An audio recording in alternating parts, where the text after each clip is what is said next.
Muy buenas tardes a todas y todos. Estamos entonces en el curso Implicaciones globales del socialismo con características chinas en la nueva era. Esta es la segunda sesión del curso.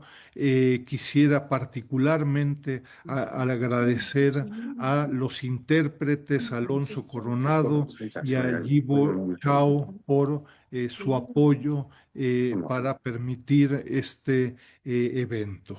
Grandes agradecimientos a la Unión de Universidades de América Latina y el Caribe, la UDUAL-C, a la Universidad de Renmin de China y también a la Universidad Nacional Autónoma de México, a la UNAM. El lunes pasado, el 11 de agosto, iniciamos con una, me parece que importante inauguración y con la primera sesión por parte del profesor Qin Xuan, el significado global del pensamiento de Xi Jinping sobre el socialismo con características chinas para una nueva era. Esta conferencia y las próximas, por suerte, todas se encontrarán grabadas en el portal de la red ALC China. Yo les pido a todos los asistentes que tuvieron problemas para integrarse a la sesión pasada, revisar la sesión anterior en el portal. Está grabada en español, en inglés y en chino. El día de hoy contamos con la importante contribución del profesor Wang Yiwei, Relaciones Exteriores Chinas, Diplomacia Pública y Estudios sobre la Franja y la Ruta. Y antes de darle la palabra al profesor Wang, quisiera simplemente recordarles, él es profesor Jean Monnet y director del Instituto de Relaciones Internacionales de la Universidad de Renmin de China. Es asesor experto del Comité de Asesores del Consejo para la Promoción del Comercio Internacional, el CCPIT, y miembro del Consejo de los Centros Económicos de Intercambio Internacional de China y del Consejo de Institutos de Relaciones Internacionales de China. Cuenta con una larga trayectoria diplomática, docenas de libros diversos. Ha sido representante y participó en la diplomacia con la Unión Europea en 2008, 2011. Fue profesor también distinguido de la Universidad de Tongji y ha sido profesor invitado en varias universidades, también en la Universidad de Yale. Cuenta con varias docenas de libros, incluyendo uno de sus más recientes, La iniciativa de la Franja y la Ruta, que ofrecerá China al mundo durante su ascenso. Fue traducido en 20 ediciones y fue denominado el libro del año en 2015 y 2016. Entonces los dejo con el doctor Wang, una personalidad significativa, profesor de la Universidad de Renmin. Thank you very much, Professor Wang Yiwei. I made simply a brief Muchas gracias, presentation of profesor. myself. And so He the floor realizado is una breve yours, presentación so de su whatever persona words y I ahora tiene usted use, la I can palabra. be briefer, please not Por longer. favor, And we proceda con will su share the presentación screen and you y will le let me know ayudaremos a compartir when you need the el next material de slide. apoyo Okay? visual y simplemente indíquenos para que Thank you. vayamos Thank avanzando. you, Muchas Professor gracias. Dussef and dear colleagues. Muchas gracias, It's profesor Dussel y mis colegas an queridos. honor for me Es un honor para to mí present my realmente estar understanding of the aquí Chinese presentando mi modernization. comprensión sobre la Uh, modernización china. we used to Y como call todos saben, antes socialism with Chinese llamábamos characteristics, al but socialismo con to really características refer chinas to we are different with Soviet Union. como un socialismo But still, I don't diferente al mind de saying la about that. Unión Soviética. China Pero and also United States recently in the Wall Street lo Journal, que there's an debemos article said decir the es que U.S. is recientemente en Wall Street, communism en el is periódico de Wall capitalism Street, hay un as artículo que dice que capitalistic. So we need to es learn from Chinese saying about el that. que los Okay, Estados but Unidos today deben we aprender also de we used usar la to palabra call característica Chinese being estadounidense de China para the describir su reinvention of capitalismo. the Es Chinese nation. una broma. But the different understanding of Y that, some China Chinese es un gran neighborhoods país, hay worried about diferentes the economic comprensiones de back eso. tributary system. So that's reason now we don't call Y Chinese ahora characteristics llamamos al socialismo con características chinas, con las visiones de China, con los sueños de China y la nación de China. Y también estamos usando más narrativos integrados, más integrados para describir este proceso. El título es la modernización de China hacia una modernización global para todos. La globalización occidental es solamente limitada para la gente rica, no es para todos. Y ahora pensamos en una nueva manera de globalización, que es básicamente mi título. Cuento con, pues obviamente, dos títulos. Yo tengo dos títulos. Como pueden ver, yo también soy vicepresidente de la Academia de Pensamiento de Xi Jinping y también trabajé con la Unión Europea.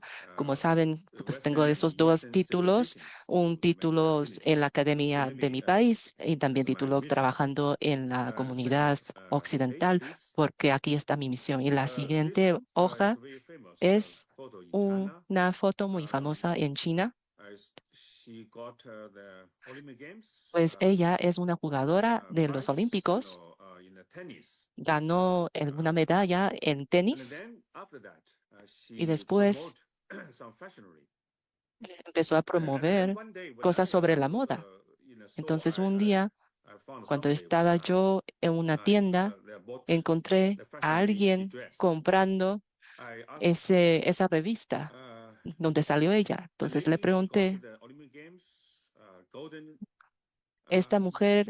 esta chica consiguió la medalla de oro, ¿era porque se vistió de esta manera?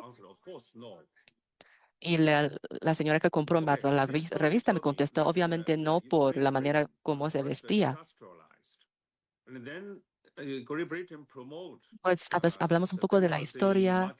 La Gran Inglaterra empezó con la industrialización y luego con el desarrollo de su economía, pero es realmente la razón por su industrialización. Es como esta mujer consiguió la medalla de Olímpicos porque ella persiguió la moda. Yo creo que es muy difícil conseguir una respuesta. O sea, si nosotros nos vestimos así, eso no nos garantiza una medalla.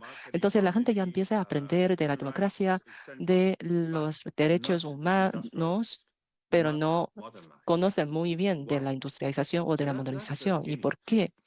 Pues este es el inicio de mi presentación. La siguiente hoja, cuando tratan de entender esto, pues éramos un país pobre.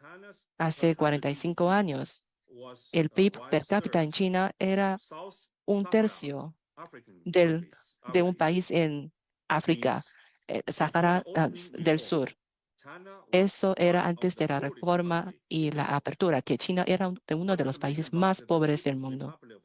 No solo hablando del PIB, sino también de la expectativa de vida solamente 30 y tantos años. Y ahora, pues lo hemos multiplicado por muchos más. ¿Y por qué necesitamos la modernización de estilo chino? Porque necesitamos que no podemos seguir el paradigma del estilo occidental. Tenemos que tomar nuestra medida. Pero los académicos occidentales dijeron que este es el camino de servidumbre, que es el gobierno tiene más poder, pero el occidente nos dicen, el gobierno con más poder es dictadura. ¿Pero por qué? O sea, ¿por qué el occidente siempre dice, haz lo que yo te digo y no lo que hago? O sea, es un estándar doble. ¿Por qué ellos lanzaron las guerras? Ellos lanzaron la colonización, expansión, por el propósito de su industrialización y luego nos prohíben hacerlo, pero obviamente no lo vamos a hacer. Pero este es una introducción. Bueno, la siguiente página, y ahora en el mundo actual hay 8 o 1.000 millones de personas y solamente 30 países como de América Latina que pertenece a la OCDE Y entonces pensamos que esos países pueden ser símbolo de la modernización. Y de acuerdo con el PIB per cápita, China sigue siendo un país en desarrollo. Entonces, por centenarios, China sigue siendo un país pues, en desarrollo. Y de tantos países, corrección, solamente 1.4 mil millones de personas formaron parte del OCDE, que esas personas están en África, en Asia y en África. Y además de eso, hay 2.5 mil millones de personas en otros lugares en el mundo. O sea, en total, muy poca gente han sido modernizados. Y, y la población de China es mucho más grande que esos países. Y la modernización de esos países es muy difícil. ¿Por qué es así? Es que existe una brecha entre el sur global y el norte global. Es una línea propuesta por un académico llamada línea Brands, que los ricos están en el norte y los pobres en el sur. Y esta brecha existe hoy también, a pesar del crecimiento del sur global, pero la mayoría de la gente en el sur sigue viviendo en pobreza. ¿Y por qué eso ocurrió? La siguiente, porque la mayoría de las personas en esos países que necesitan la modernización solamente siguen el paradigma de los países occidentales. Y China, pues aprendimos del occidente, pero nunca hemos sido occidentalizados. Obviamente nos vestimos de la manera occidental, comemos la comida del occidente, pero nuestra cultura sigue siendo de China. Entonces, esto ha rompido los mitos sobre la modernización de China, que nuestra modernización obviamente no es la modernización occidental. Entonces, existe un cambio de poder.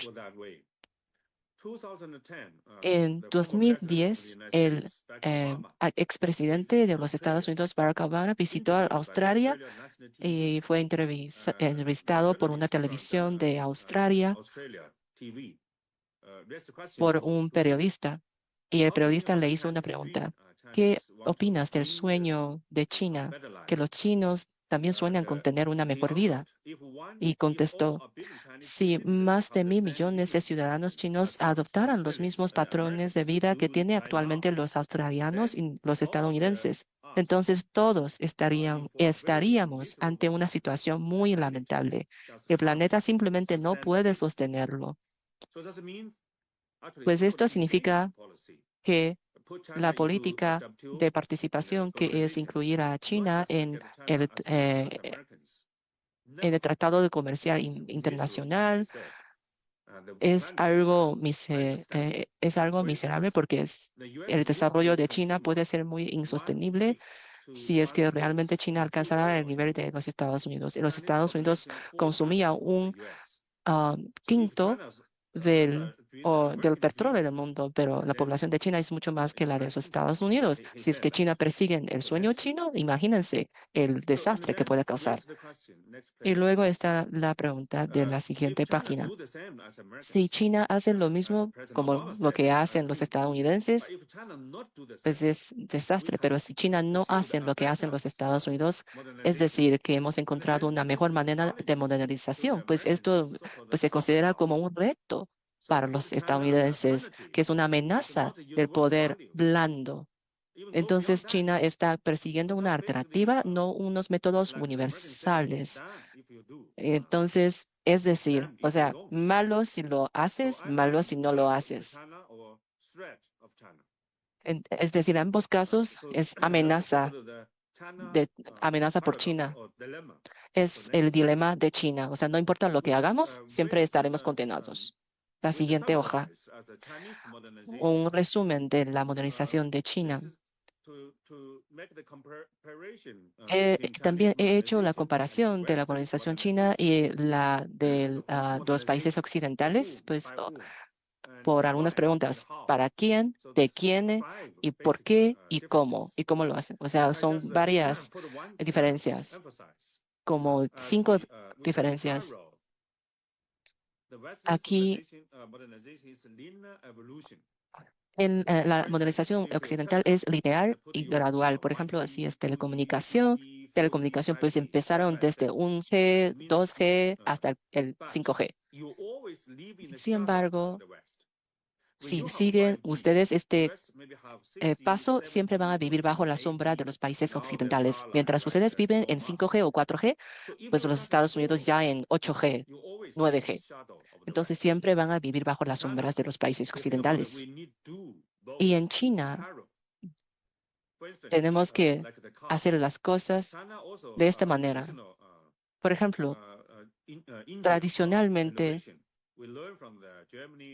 aprendimos los chinos de la innovación de Japón, de todo lo de maíces para construir autos, por ejemplo, pero no pudimos superarlos. Y luego empezamos a buscar alternativas, que es en vez de innovar en los vehículos tradicionales, también intentamos con los vehículos eléctricos. Y ahora los vehículos eléctricos producidos por China ya son muy populares. Entonces, este es el poder de la modernización.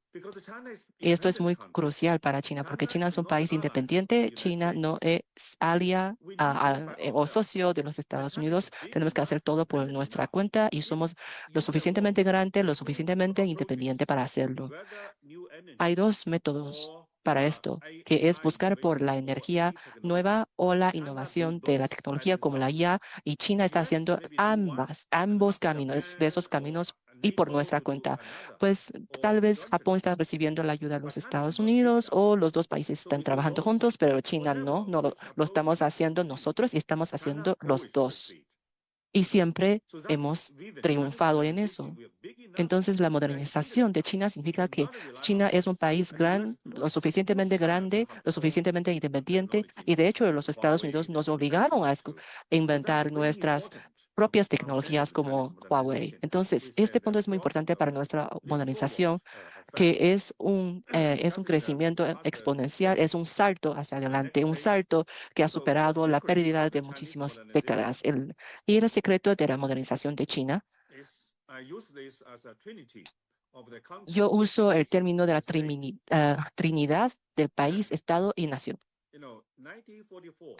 En 1944, en la Segunda Guerra Mundial, hubo una telenovela de los Estados Unidos sobre China y empezó así, que China era un país, pero no es una nación todavía.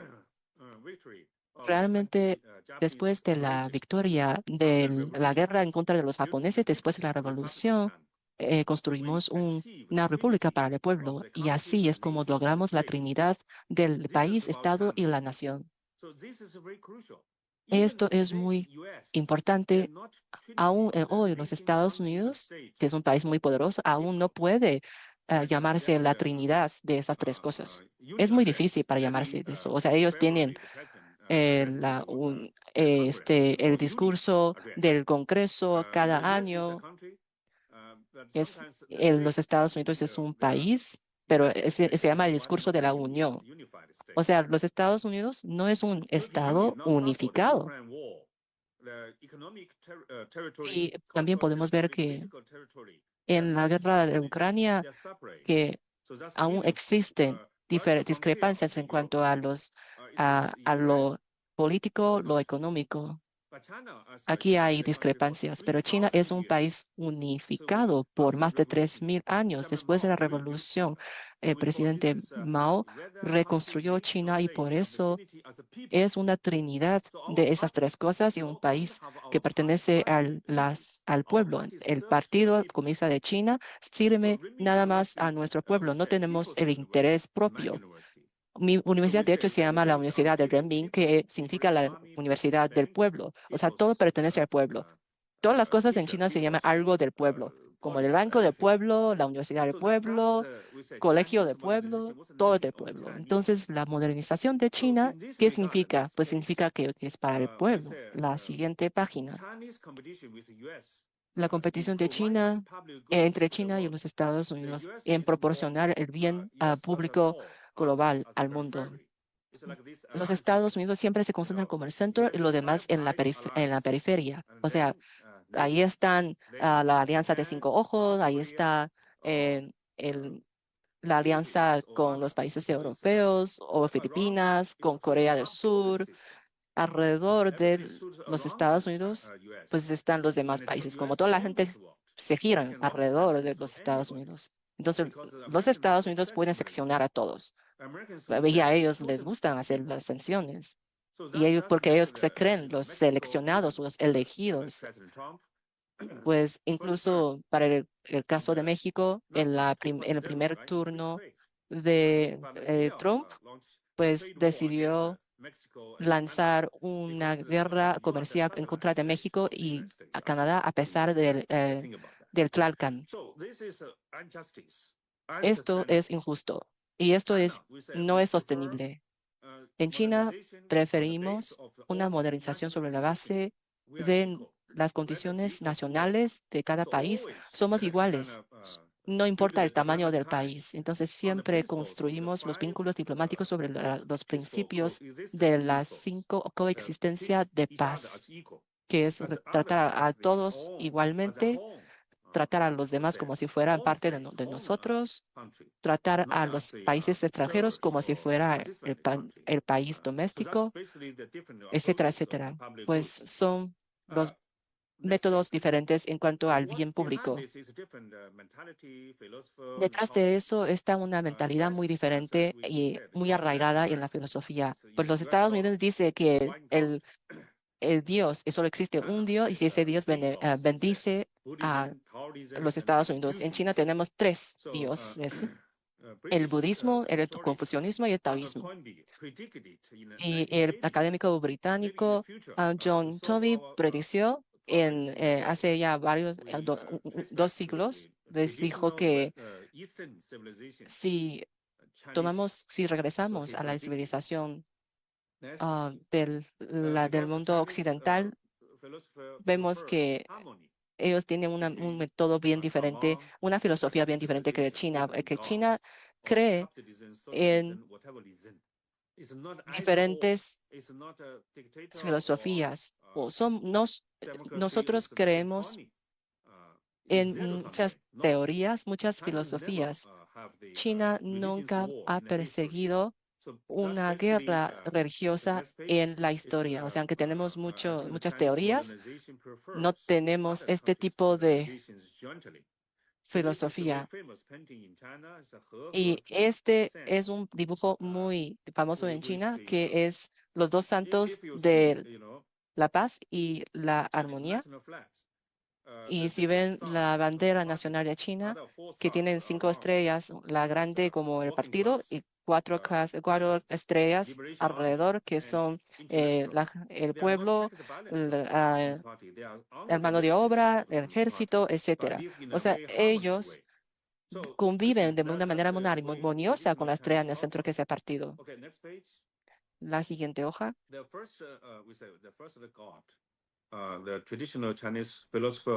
La verdad es que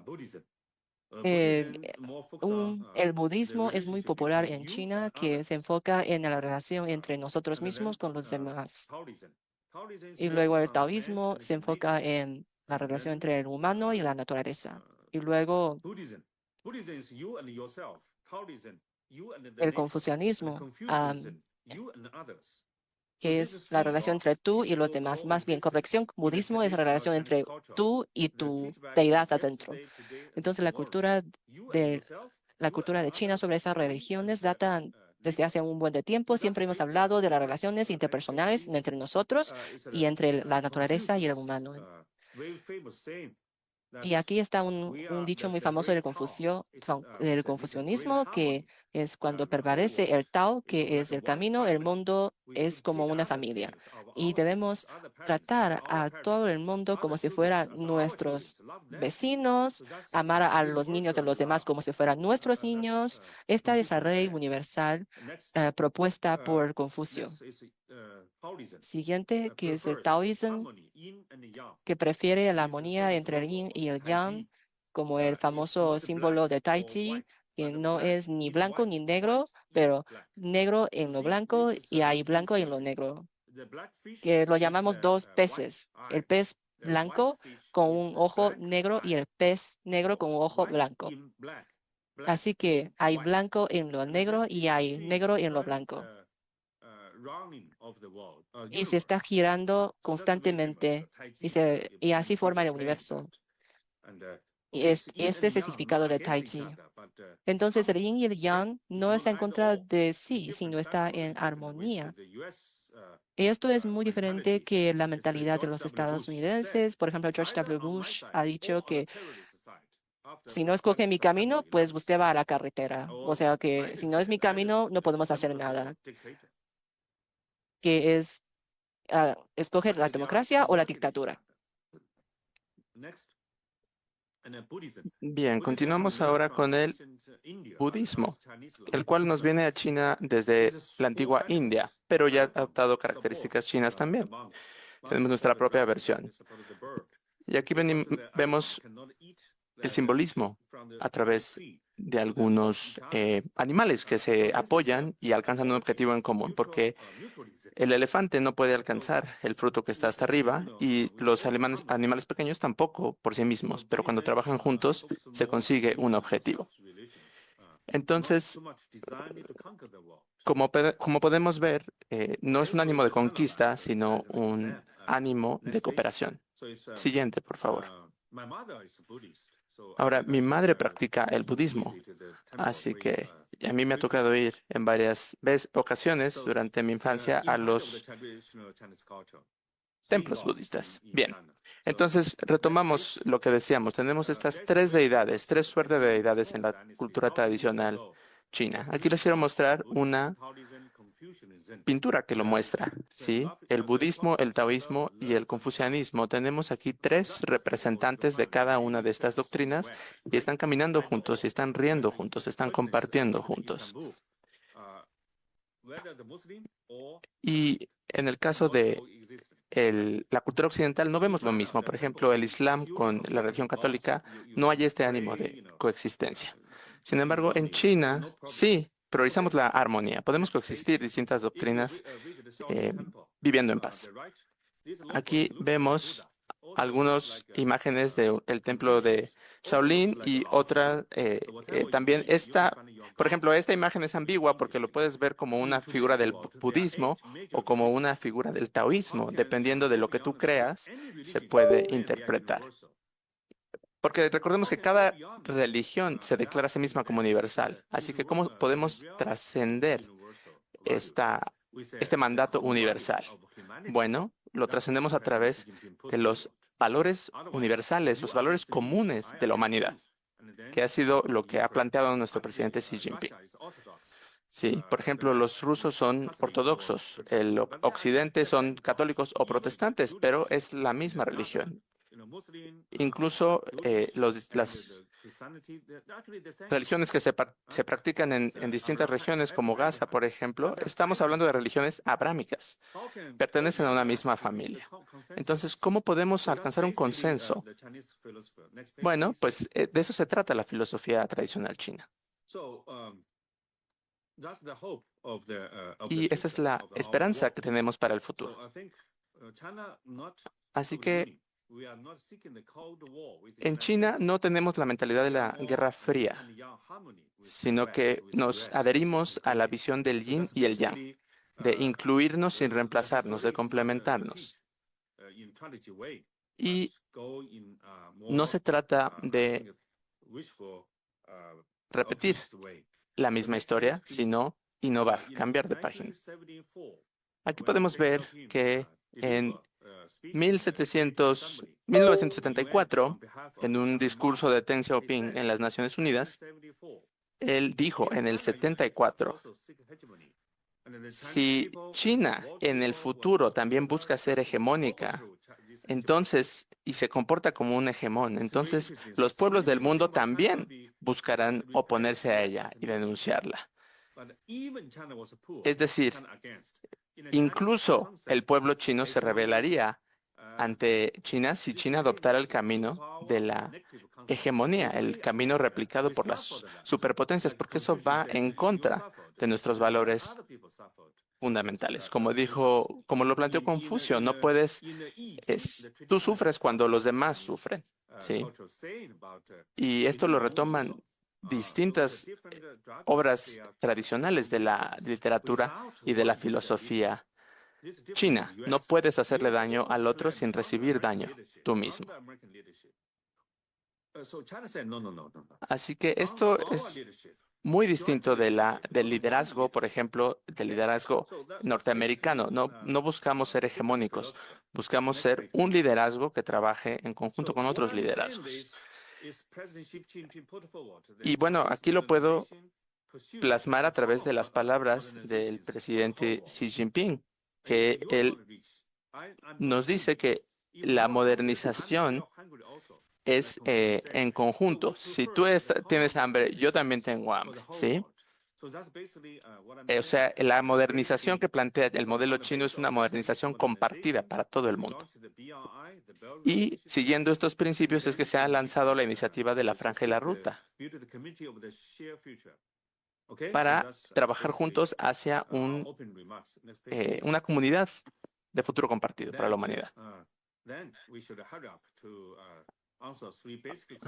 Ahora, hay tres preguntas básicas que tenemos que responder. ¿Quiénes somos? ¿De dónde venimos? ¿Y a dónde vamos? La siguiente, por favor. Y estas son preguntas muy conocidas. Aquí las vemos en una pintura clásica que las representa. Entonces vayamos. ¿Quiénes somos o quién eres? ¿Sí? Bueno, respondamos estas preguntas en torno al modelo de modernización china.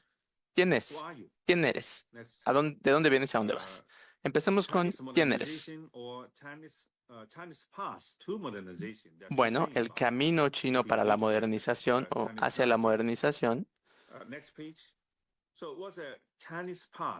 es lo que tenemos que analizar para responder esta primera pregunta. ¿Cuál es el significado del camino chino hacia la modernización? Bueno, para empezar tenemos una historia milenaria. Acordémonos cuando el primer emperador de China unificó China. Estamos hablando en el 221 después de nuestra era, más o menos. Y pensemos que a través de su historia ha habido gran pobreza en el pueblo de China. Ha sido un país que durante mucho tiempo estuvo en condiciones de mucha pobreza, ¿sí?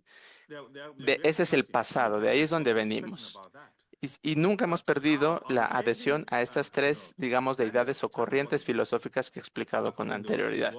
Entonces, tomamos esas dos condiciones en cuenta cuando respondemos la pregunta de cuál es el camino que tenemos que seguir hacia la modernización. Porque cuando tú te modernizas y piensas en una modernización conjunta, esta es una mejor modernización. Entonces, esta es la modernización china, la modernización que incluye a todo el mundo.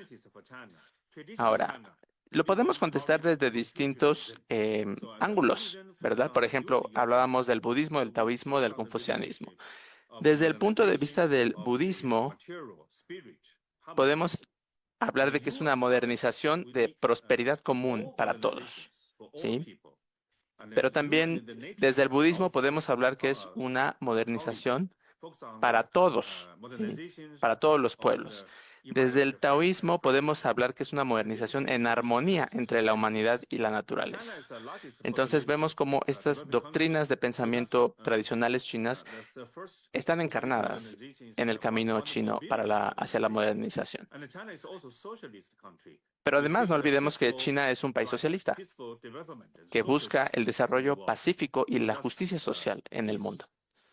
Así que eso también es un componente central del proceso de modernización chino. Es una modernización del desarrollo pacífico en la nueva era, en la era moderna. Entonces, estos son los elementos cruciales un gran país en vías de desarrollo, un país socialista y un país con una cultura rica tradicional que por lo menos tiene estas tres vertientes centrales. Estos 5 elementos los tenemos que tener en cuenta siempre que hablemos de la modernización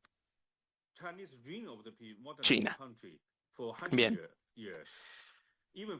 Ahora veamos la trayectoria de este proceso de modernización durante los últimos 100 años. Incluso en mi generación, nuestro sueño era, decíamos, tener electricidad y teléfono tanto arriba como abajo.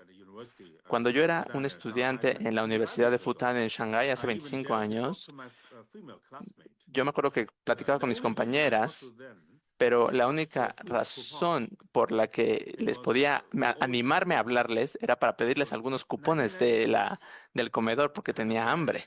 Entonces, esto se prohibió en, en los 60s. Perdón, recientemente se fueron aboliendo estas prácticas porque la gente dejó de tener hambre. ¿Sí? La gente dejó de tener hambre, fuimos alcanzando otro nivel de desarrollo. Y el pueblo chino siempre fue históricamente hambriento, pobre y humilde, y siempre estuvo dispuesto a sacrificarse por un proceso de industrialización. Definitivamente venimos de una trayectoria distinta que Occidente. Pero la clave aquí no es el sacrificio, sino la voluntad de no simplemente repetir lo que los demás hacen, no solamente copiar el modelo previo o de otras naciones. Sí, entenderlo, estudiarlo, pero hacer un camino propio. Por ejemplo, cuando luchamos en la guerra de Corea, la Unión Soviética también nos apoyó con más de 150 proyectos de modernización. Y eso fue un gran hito en este proceso. Pero después, el general Mao reconoció que había algunos problemas con el modelo soviético y publicó un artículo muy popular, muy conocido, sobre 10 puntos clave sobre el modelo suburbano de industrialización soviética. Y aquí empezamos ya a ver que tenemos que tener nuestra propia visión. Sí podemos aprender del modelo soviético, pero no podemos replicarlo al pie de la letra. Y esto lo hemos venido siguiendo, ¿sí? Y hasta que en algún momento tuvimos que partir por completo con el modelo soviético, ¿sí? Incluso en el 69 tuvimos una guerra con la Unión Soviética, ¿sí? Un conflicto. Y China salió victoriosa de este conflicto armado. Y aunque la Unión Soviética se dispuso a hacer gran destrucción de algunas ciudades chinas, pero tuvimos la visita del presidente Nixon pocos años después y hubo reportes incluso en medios chinos como Xinhua, y ahí hubo una declaración del general Mao donde se dijo los 3 puntos principales que íbamos a hacer para contrarrestar un posible ataque de la Unión Soviética. Y básicamente se habló de reconstruir lo que solía ser territorio chino, que estamos hablando de territorios que venían heredados desde la dinastía Qing. En segundo lugar, también se mandó un mensaje al presidente Nixon asegurándole que China tenía un arsenal de armas nucleares y que podían alcanzar bases militares estadounidenses en Corea del Norte y Japón. Y el presidente Nixon estaba confundido y dijo, ¿por qué estamos hablando de armas nucleares cuando nosotros estamos compartiendo alguna inteligencia? Pero ahí fue donde el general Mao lanzó su famosa frase de los tigres de papel. Y él fue una de sus grandes estrategias para detener, para mantener poner este límite y afirmar la soberanía de China frente a la Unión Soviética y frente a Estados Unidos. Entonces, bueno, eso es hablando un poco de la relación entre la Unión Soviética y China. Y lo que quiero resaltar es que aprendimos de ellos, pero no los copiamos. Y lo mismo con los Estados Unidos. Podemos aprender de ellos, pero no tenemos que copiar. Y aquí estamos hablando que hemos tomado algunos aprendizajes de los procesos de modernización de dos superpotencias y ahora nosotros hemos construido nuestro propio camino de modernización. Ahora, sigamos a la siguiente pregunta. ¿De dónde venimos? ¿De dónde vienes? Bueno, básicamente del trabajo duro y de la gente, porque es una república de la gente, es una república centrada en el pueblo chino. El pueblo chino es muy trabajador, todo el mundo lo conoce, todo el mundo lo sabe, y en Occidente tal vez estamos pensando en Occidente a veces que trabajar es para disfrutar de la vida. Pero en China decimos, disfrutas de la vida para poder alcanzar mejor trabajo, para poder realizar de mejor forma tu trabajo. Entonces, hubo grandes sacrificios por parte del pueblo chino.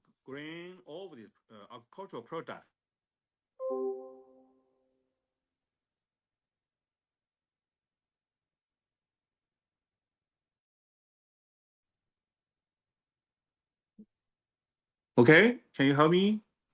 Yes, ¿Ahí perfectly. se me escucha? Sí. Sí, Sí, entonces lo que decía es que los campesinos chinos trabajaron muy duro para lograr bienes agrícolas competitivos y que trajeran dinero a las arcas públicas y este dinero se utilizó para construir infraestructura pública. Y todo esto estamos hablando durante la era maoísta. Entonces, cuando yo era estudiante, yo pasaba hambre y igual que mi generación, vivimos tiempos difíciles. Pero podemos ver que no fue en vano el sacrificio del pueblo y de los campesinos, del campesinado, en aras de la modernización y de la industrialización.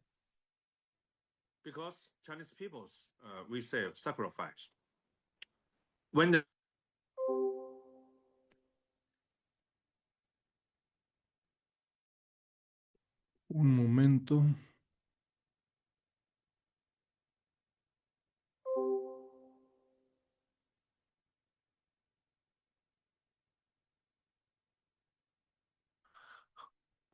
No, we cannot hear you.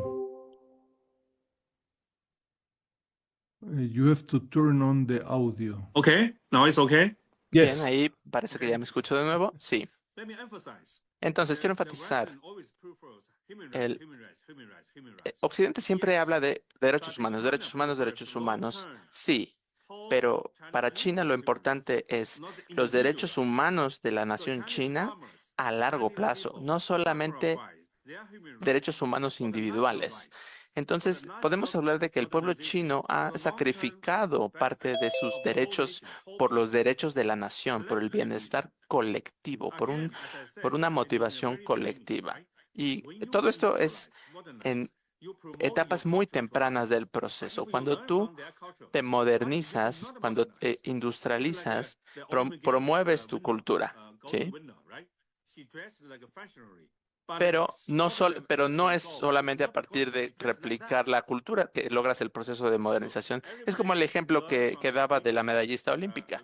Se viste ahora siendo las tendencias de la moda, pero no fue por eso por lo que alcanzó su medalla olímpica, ¿sí? Entonces, estos discursos, esos conceptos de Occidente que siempre enfatizan economía de mercado, derechos humanos, parece que pierden de vista puntos muy importantes que tienen que ver con el proceso de industrialización, que tiene que ver con esta parte del sacrificio, el trabajo duro, para construir el espíritu de una nación y el bienestar colectivo a largo plazo.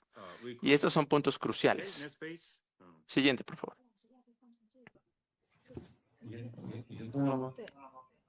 Okay. So I turn.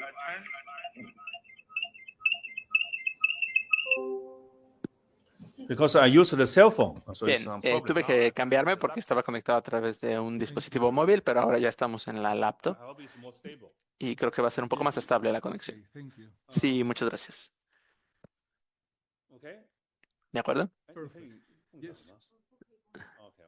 We see you Please, perfect. next page, please. Muy bien, entonces sigamos con la siguiente diapositiva, por favor. Okay. So Chinese modernization. Entonces, la modernización china, estamos diciendo que aprendimos de Occidente, pero no copiamos a Occidente. Nos adaptamos a nuestras condiciones nacionales. Los académicos occidentales siempre hablan de la economía de mercado, siempre quieren economía de mercado. Ok, sí, pero ¿qué tal si eres un país pobre? No funciona solamente que tengas un mercado, tienes que construir ese mercado, no tienes ese mercado. Tienes que construir las condiciones que preceden al funcionamiento de ese mercado. Educación, infraestructura, todo el trabajo duro que conlleva construir esa base. Y eso fue el gran sacrificio que hubo durante la era del general Mao, el presidente Mao. Muchos otros países, por ejemplo, en ciertos estados africanos que he tenido la fortuna de visitar, ha habido una réplica de ciertos modelos de desarrollo de Occidente, pero no está adaptado a las condiciones que existen en ese país. Entonces, estas potencias occidentales te dicen el modelo, pero no te dicen el secreto. Sí, los economistas siempre hablan solamente de los resultados, pero no del proceso, no de las condiciones previas, no de realmente el secreto. Entonces, si tú te vas con la visión superficial de lo que ellos dicen, no va a funcionar. ¿Sí? Por supuesto, hay algunas similaridades actualmente entre los niveles de desarrollo en distintos ámbitos, según el Banco Mundial, en temas de educación, en temas de indicadores clave. Eso, por supuesto que estamos de acuerdo, pero la diferencia fundamental con el modelo de desarrollo de Occidente es que nosotros tenemos un enfoque propio y que viene de integrar nuestra cultura tradicional. No hemos abandonado nuestra cultura tradicional china en ningún momento para occidentalizarnos. Eso no ha sido la senda que ha elegido China. Ahora, hace más de 120 años, el fundador de la Turquía moderna siguió un proceso de desarrollo, pero que no funcionó muy bien, porque incluso quisieron integrarse a las naciones occidentales y no les fue permitido. Ellos intentaron occidentalizarse, pero no lograron que los aceptaran. Y cuando Turquía volvió al mundo, eh, musulmán de Medio Oriente, tampoco fue aceptado porque se había salido. Entonces, ahora, ¿de quién es Turquía? Sí, esa es una pregunta que preocupa. Sí, históricamente ha preocupado a las naciones que la rodean. Aquí es un ejemplo de cómo la modernización no debe venir a coste de la occidentalización. Bueno, cuando yo he visitado en Arabia Saudita, ellos quieren saber, ok, pero ¿cómo hacemos este proceso de modernización con tradición? ¿Cómo hacemos este balance, este equilibrio? Bueno, tenemos que transferir los elementos de la cultura tradicional y adaptarlos a la nueva era, a la era digital, a la era amigable con el medio ambiente. Y eso es lo que hemos hecho en China. Seguimos teniendo los valores chinos, pero están adaptados a los requisitos de la nueva era, a los desafíos del mundo actual. Así que en ningún momento estamos en contra de la tradición. Estamos en contra de la occidentalización. Y eso requiere un balance delicado entre modernidad y tradición. Siguiente, por favor. Cuando pensamos en ¿por qué hemos sido exitosos donde otros han fallado? Bueno, cuando nosotros pensamos que todos pueden adaptar su cultura tradicional para integrarla a su propio proceso de desarrollo y nos referimos a que puede haber diversidad. Pero la visión occidental es un poco en contra de la diversidad. Ellos no aceptan que hayan múltiples rutas de desarrollo. Y, por ejemplo, actualmente esto es un poco un foco de preocupación para algunas potencias, digamos, esta falta de diversidad, esta negación de lo diverso, los llevan a preocuparse, por ejemplo, por las poblaciones musulmanas que están haciéndose presente en Europa, y igual hemos tenido temas migratorios en la parte de México, por ejemplo, Latinoamérica. Entonces, podemos ver que el modelo chino no es en contra de la diversidad, sino que celebra la diversidad. Siguiente, por favor. Así que la clave para entender cómo llevar a cabo este balance entre modernización y cultura, pues la clave es un liderazgo fuerte, que ha sido en el caso chino, ha sido un liderazgo fuerte por parte del partido. Y el partido siempre ha actuado en beneficio y viendo por los intereses del pueblo, de la gente. Por ejemplo, en zonas remotas, montañosas, que son menos accesibles, también han llegado las autopistas y ha llegado la infraestructura, aunque no haya mucha población, pero tienen infraestructura moderna. Si hay 3 personas que viven en una villa muy lejos, muy apartada, de todos modos tienen derecho a ir a la universidad. Sí, y por supuesto que nuestro lema es que nadie se quede atrás. En China, cada villa, cada pueblo, cada familia, cada persona china tiene acceso a conectividad 5G, tiene acceso a redes de infraestructura, y eso no sucede así en otras ciudades, en otros países. A veces te alejas 100 millas o 160 kilómetros y ya se te fue la señal. En China no. En China tenemos una conectividad total, integral en el país, y a esto se refiere el liderazgo fuerte del partido. Así que, igual hablando, por ejemplo,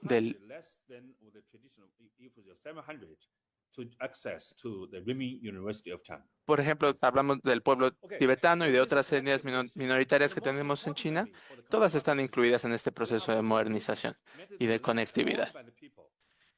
Bien, entonces, un concepto clave en este proceso, el territorio. Tenemos, sí, el territorio que pertenece al gobierno, es administrado directamente por el gobierno. Y eso le permite crear una gran red de infraestructura, de conectividad, de autopistas de alta velocidad. En China han alcanzado el 70% de presencia. Y en Estados Unidos, en mucho tiempo no se ha construido. ¿Por qué? Porque la tierra es privada. Entonces, eso es un gran traba, un gran desafío que tiene, por ejemplo, los Estados Unidos.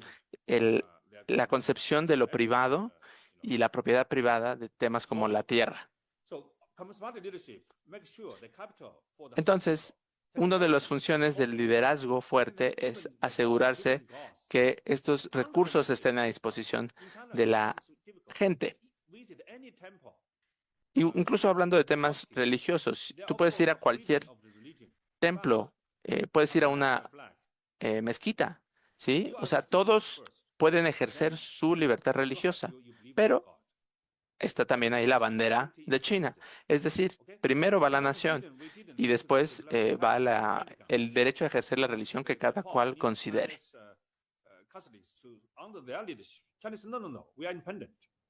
Entonces, esto es parte de la autodeterminación de la nación china. Vamos a resumir un poco. Por la cuarta parte que quiero resaltar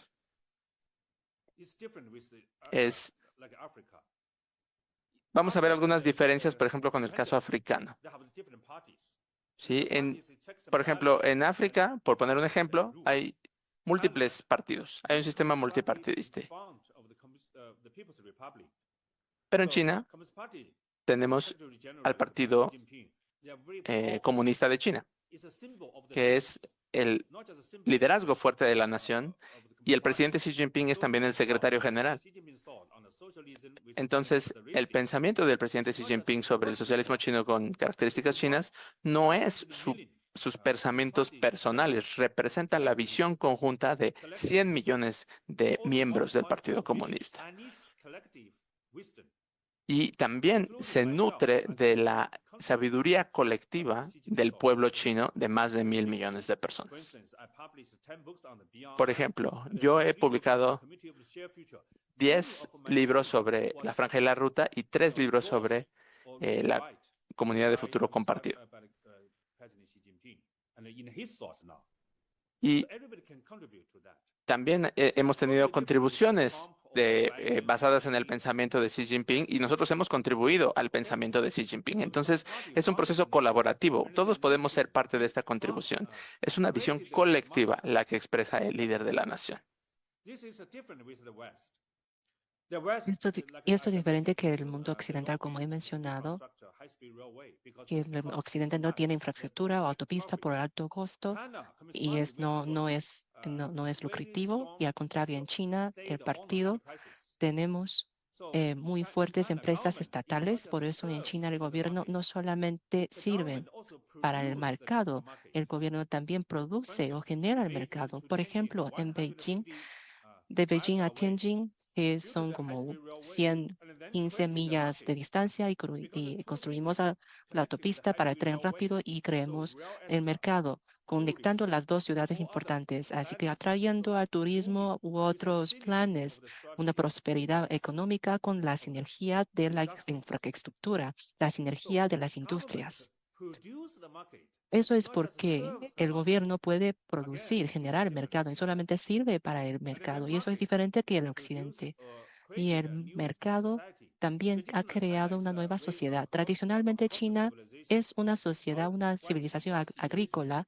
Todo tiene que ver con los contactos, amistades, pero ahora, gracias a la economía de mercado socialista, los principios de mercado, el Estado de Derecho, que ha sido muy popular en China, la nueva civilización está prosperando. Eso es porque muchos países se unieron a nuestra iniciativa de la Franja y la Ruta porque no seguimos los principios del mercado del Occidente, porque nuestros principios no están en contra de los principios del Occidente. También queremos que el mercado trabaje y funcione.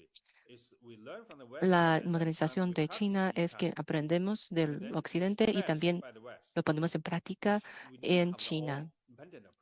Necesitamos nuestros métodos independientes. Y luego, ¿a dónde, qué tipo de contribuciones estamos haciendo para el mundo? Que es una comunidad global de un futuro compartido. ¿Qué es eso? En el occidente hay algo que se llama óptimo Pareto, pero en China no digamos eso, digamos que es óptimo Confucio, que Confucio dice que si alguien quiere establecerse, debe buscar establecer a los otros primero. Si alguien quiere conseguir éxito, debe ayudar a los demás a conseguir éxito. Y eso es en contra de óptimo Pareto. Es decir, prosperidad común es prosperidad real. Si solamente tú eres rico, no es realmente riqueza, porque eres rico sacrificando a los intereses de los demás y esto es injusto.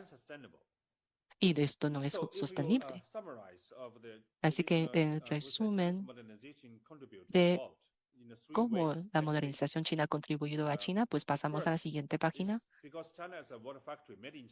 ¿Cómo hemos contribuido al mundo? Pues obviamente hecho en China, somos la fábrica del mundo en 2001, cuando entramos en la OMC, pues éramos un país muy pobre y ahora somos el país manufacturero número 1. También hemos avanzado en la investigación, en el desarrollo.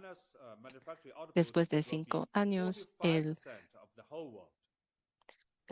la exportación o la participación de la manufactura de China ocupará el 55% del mundo y ahora nuestra energía nuestra ingeniería es 2 veces más mayores que la de los Estados Unidos y estamos teniendo un número creciente de estudiantes, que es decir, 4 millones de nuevos estudiantes, ingenieros graduándose cada año.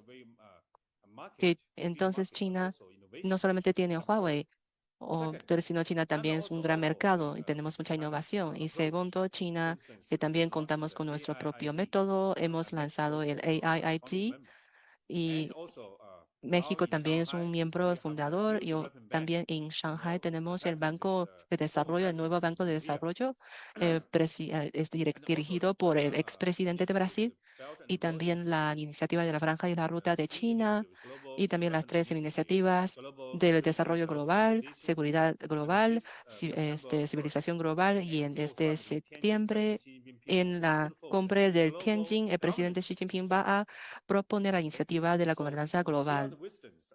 Entonces estamos compartiendo nuestra sabiduría y métodos para encontrar una prosperidad común para todos. Y esta es nuestra misión. ¿Y por qué lo estamos haciendo? La siguiente, por favor.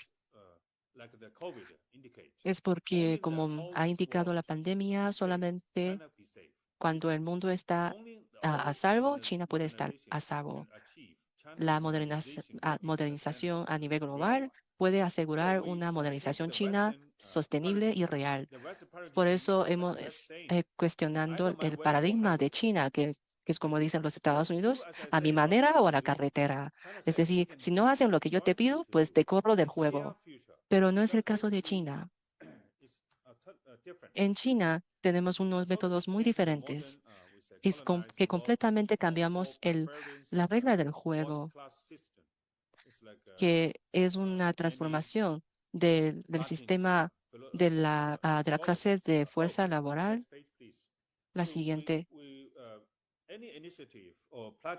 cualquier iniciativa o plataforma lanzadas por China están considerando la independencia. No queremos que los demás sigan nuestras sombras. Es un peso muy grande para nosotros. Entonces, no queremos sustituir a los Estados Unidos.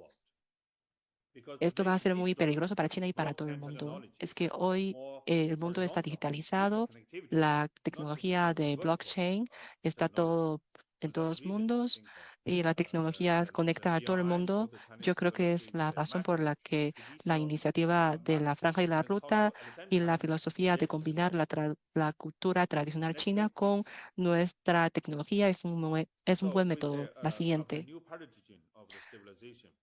Después del del nuevo paradigma del desarrollo y el académico Fei Xiaotong dijo que debemos apreciar la belleza de la propia cultura y también la de los demás y así el mundo llegará a la armonía.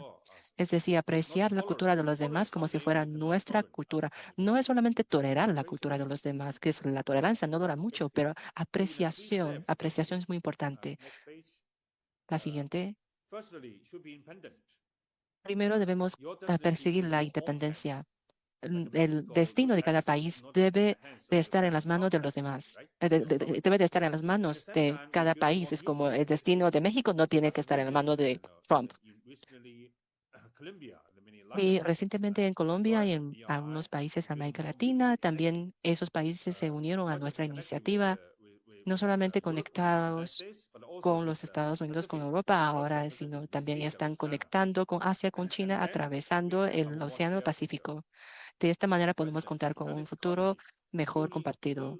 Y también la economía de China ha, ha trabajado con Chile y muchos otros países. Queremos trabajar con Brasil, con México en el futuro también.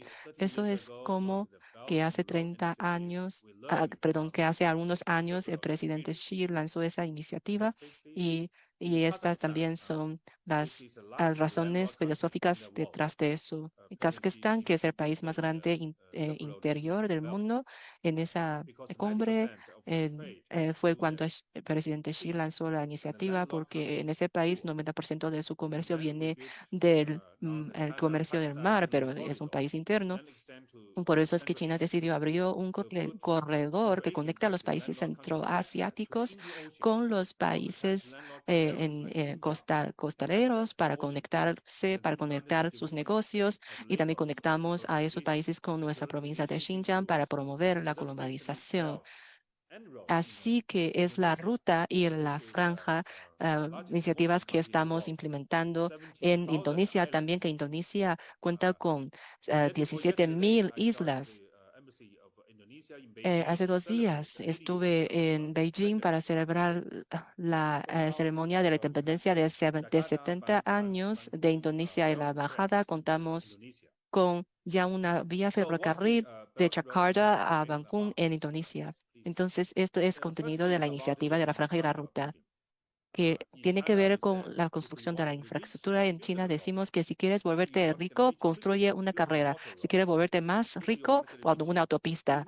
Si quieres convertirte en el más rico, pues la autopista de información. Pero si quieres hacerte rico con todo lo demás, hay que conectar todos los caminos, todas las carreteras, viaductos, oleoductos, las redes de información, incluso los satélites, para poder alcanzar un efecto de spillover para que todo el mundo se conecte.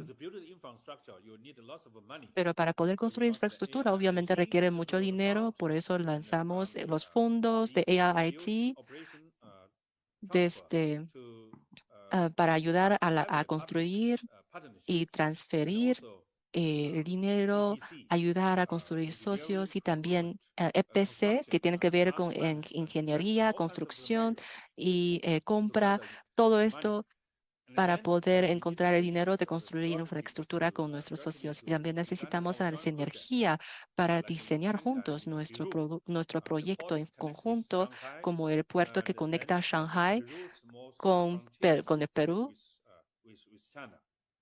para que las cosas del Perú conecten directamente a Shanghai. Y antes ese proyecto también se extendió a Chile. Entonces, esta iniciativa es para las finanzas, financiamientos, para conectar a la gente, para conectar puertos, porque la red de información también conecta a la gente y nos podemos aprender de cada uno y podemos trabajar juntos. Y luego, en las empresas de propiedad compartida, por ejemplo, en Jakarta ya tenemos una ferrocarril, y China está ayudando a Indonesia a reconstruir su carretera, este ferrocarril. Siguiente, no tenemos mucho tiempo, por eso tengo que saltar varias. Okay. China tiene la ventaja de construir todo tipo de infraestructura, en la tradicional y también las más nuevas, como las construcciones más verdes, ecológicas, las informáticas, todo, pues China lo puede hacer muy bien, porque China tiene la categoría más complicada y más completa de los productos del mundo. O sea, cualquier cosa China la puede producir, además con más eficiencia y con menos costo. E incluso el presidente Biden puso construir un mundo mejor, y una iniciativa de Punto Azul en América Latina, y creo que también la Unión Europea también lanzó algunas iniciativas parecidas en India y en otros países, para que esos países conecten también con la Unión Europea, pero todo por el motivo político, por intereses geopolíticos. Pero estas iniciativas no están ayudando a construir infraestructura, porque esos países mismos no tienen infraestructura en sus propios países. Entonces no pueden ayudar a los demás a construirla. Pero en China, para nosotros construir la infraestructura significa construir los corredores. porque si no lo hacemos, nunca va a haber una salida para esos países. Cuando construyen una infraestructura, tal vez pueden estar en deudas, pero como he mencionado, que las dos ciudades conectadas por el tren rápido y luego la prosperidad del turismo, todas las industrias que se están prosperando, este crea un corredor, como digamos, que puede realmente pagar todos los sacrificios, todas las inversiones. Entonces, este es el secreto, que solamente no proviene de la infraestructura, sino la sinergia de las estrategias, sinergia de la industria. Tiene que ver con el corredor, tiene que ver con la iniciativa de la franja. Eso es porque muchos medios occidentales solamente resumen lo que ven y luego nos condenan, pero sin comprendernos. Y China también es un país muy eficiente. En décadas pasadas tenemos mucha experiencia y muchos logros fructíferos y estamos dispuestos a compartirlo con los demás países en la franja y la ruta siguiente, que es la sinergia de las industrias. Y luego la red de la transformación, la franja económica, la siguiente. Eh, pues es el significado original de la iniciativa. Pero aparte de eso, también tiene que ver con el intercambio interpersonal, cooperación financiera y también intercambio cultural, etcétera. Y también los estudios o las investigaciones de la industria aeroespacial. Hay más personas en China que están aprendiendo el español porque hay un gran potencial de inversión en América Latina.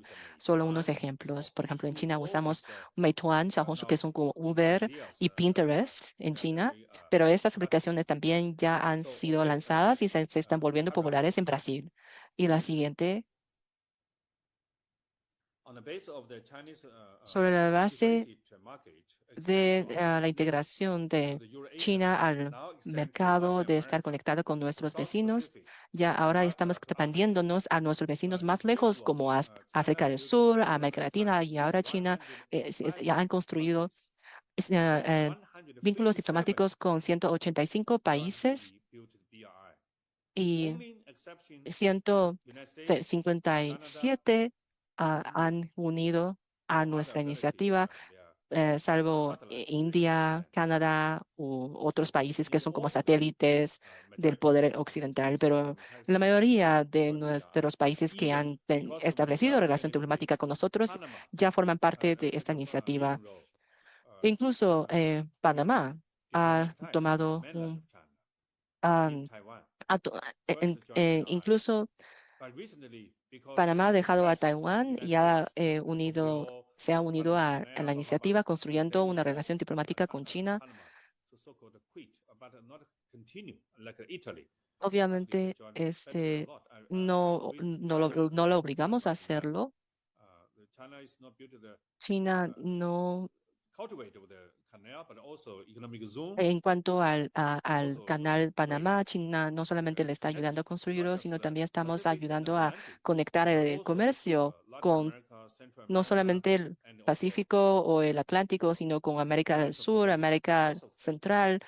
También estamos trabajando en lo del tema de la cooperación financiera, etcétera. Entonces voy a acelerar rápidamente, les voy a enseñar los corredores que he mencionado. De hecho, en mi libro, yo creo que mi libro tiene una versión en español. Así que si están interesados, pueden ver los detalles de las cosas que hemos hablado hoy en mi libro, porque hoy no tenemos el tiempo. Y ahora también mi libro sobre la comunidad de un futuro compartido. Ese sí está en inglés, no sé si está en español, creo que no, pero en árabe, en otros como 20 idiomas. Creo que también en urdu o hindi, esos idiomas, algunos idiomas muy locales. Entonces, 6 corredores a través de Pakistán, Mongolia, Rusia, China, el centro de Asia, muchos países asiáticos y también el ferrocarril que conecta China con Europa, con Asia, que también son plataformas, ¿no? Y también infraestructura blanda como el RCET, que es un TLA regional con los países asiáticos, con 55 países en una fase inicial, pero ahora tenemos 157 países que han firmado ese tipo de contrato, ese tipo de trato y han formado parte de nuestra iniciativa.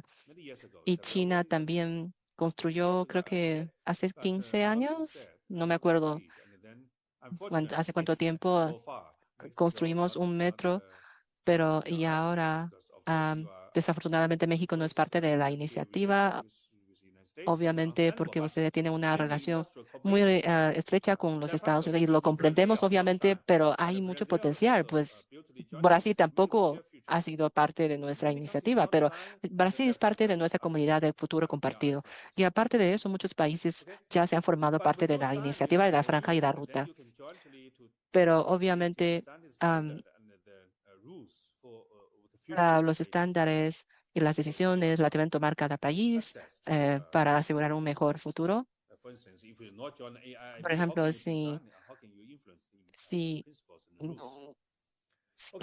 no- pero si no es parte de esa iniciativa, ya no puede ejercer su poder como de afectar a los demás países en esa iniciativa.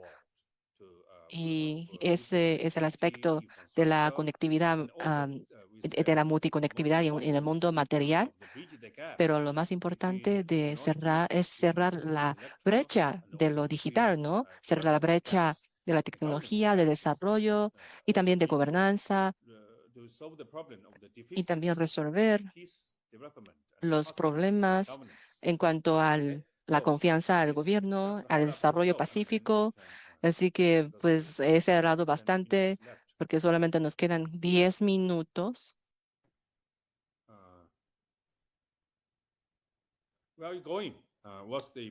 Bien, entonces, ¿cuál es el futuro de la Franja y la Ruta?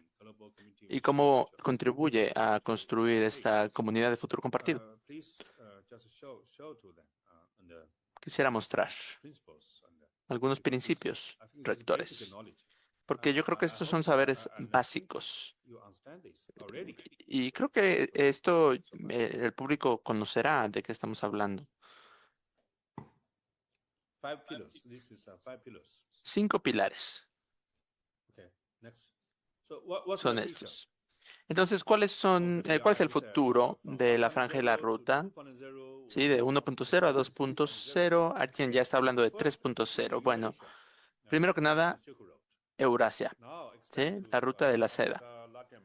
Primero ahí empezó, ese fue el origen y ahora ya nos fuimos más hacia incluso Rusia, Mongolia, África. Se ha ido expandiendo el alcance, ¿sí? Pero lo importante es el significado detrás de la franja de la ruta. Primero estaba enfocada en eh, la parte económica, ¿verdad? Corredores económicos, comercio, pero ahora ya estamos yéndonos a la parte de la infraestructura, ¿sí? Los sistemas complejos de conectividad e infraestructura. Este es el encuadre que le estamos dando a la iniciativa para que sea multilateral, multirregional y yo creo que el enfoque de las Naciones Unidas en ciertas dimensiones no ha funcionado tan bien. Podemos verlo en los conflictos mundiales que estamos viviendo. Entonces necesitamos adoptar mejores principios de consulta mutua, de complementariedad, de paz compartida y construida de forma conjunta. Entonces, cuando nos ayudamos entre nosotros, nos entendemos mutuamente, esa es la contribución a la paz conjunta de la que estamos hablando. Por ejemplo, cuando hay dos países vecinos o dos regiones contiguas que tienen, por ejemplo, Pakistán, ¿verdad? Que es parte de la franja de la ruta y está conectada con Asia Central ahora, con Asia del Sur, o sea, tiene una posición central, y lo que significa que cada vez va a tener mejor, siendo parte de esta iniciativa, tendrá más y mejor infraestructura, educación. Esa es la contribución que tiene la Franja de la Ruta, por ejemplo, en el caso de estas regiones. Y hablando de Afganistán, incluso hemos visto resoluciones de las Naciones Unidas apoyando la participación de la Franja de la Ruta, primero en esa región y luego también en algunas regiones africanas. Entonces, esta es la evolución que han tenido los objetivos y los proyectos de la Franja de la Ruta y se han ido expandiendo. Estamos hablando ya de muchísimos proyectos que están siendo implementados a nivel regional, a nivel global, para una comunidad de futuro compartido. Y eso es el espíritu de la modernización china, el ayudar a otras naciones, a otros países también a salir de la pobreza, a alcanzar una modernización para todo el mundo y crear un mundo más justo y más sostenible. Esta es una aspiración común. Así que, como sabemos, la Tierra no es plana. La Tierra está conectada mutuamente. Siguiente, por favor.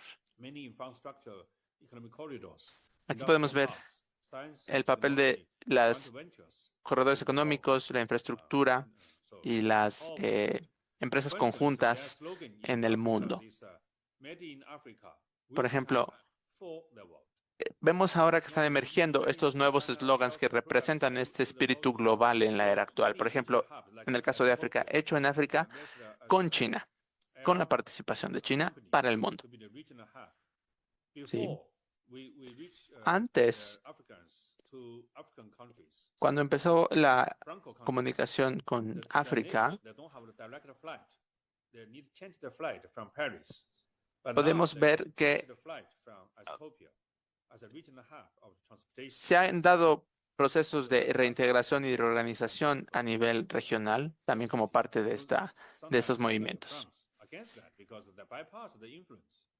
Sabemos que África ha sido una zona con presencia extranjera durante su historia y que ha sido complicado cómo distintas potencias se han peleado por esa predominancia y ahora eso está cambiando. Entonces, estamos hablando de un beneficio fundamentalmente para beneficiar a lo regional y lo global. Nairobi, Mombasa, ¿sí? Distintos países africanos que tienen acceso, por ejemplo, al océano. Todo esto es parte de la visión integral de la Franja de la Ruta. El poder conectar estas regiones para que compartan sus ventajas estratégicas. Aquí estamos viendo un mapa de noche del mundo. Podemos ver que muchas regiones viven todavía en la oscuridad. Sí, hay miles de... hay millones, estamos hablando más de... Estamos hablando de más de 2.600 millones de personas sin acceso a Internet, por ejemplo. Entonces, ¿cómo vamos a generar una sociedad conectada que permita disfrutar de la vida moderna sin acceso a Internet? Esa es una prioridad en la que tenemos que enfocarnos. Y podemos resaltar que ese es uno de los enfoques de la Franja de la Ruta, llevar la luz a todas las regiones para que no vivamos en la oscuridad.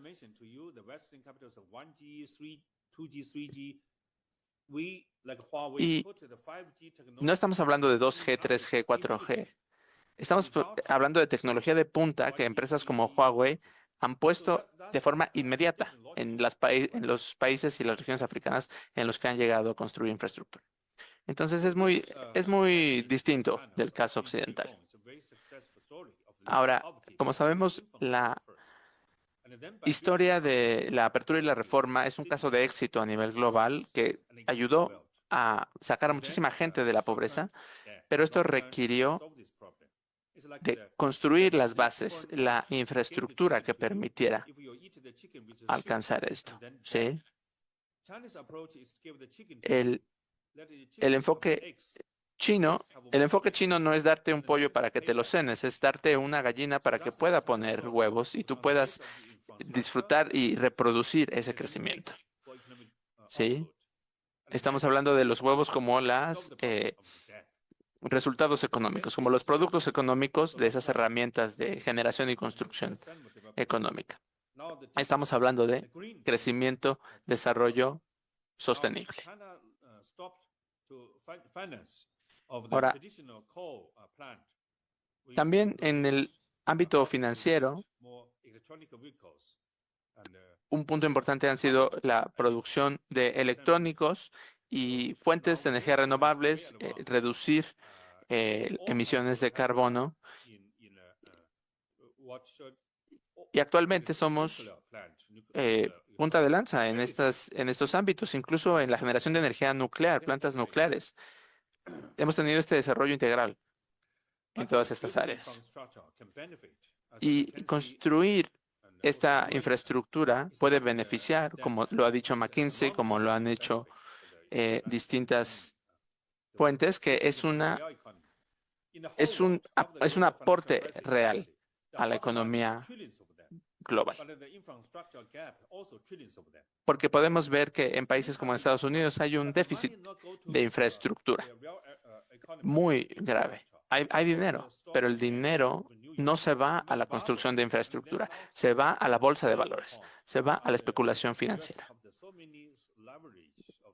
Y esa es la situación que eventualmente nos lleva tarde o temprano les lleva a crisis financieras, las cuales hemos visto. ¿Sí?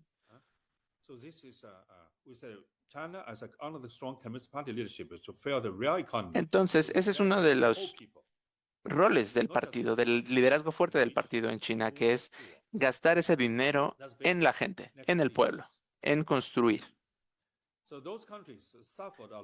Entonces, los países que han sufrido mucho por falta de infraestructura, pues sobre todo sufren por falta de electricidad, falta de territorio, de aeropuertos, falta de tecnologías de la información.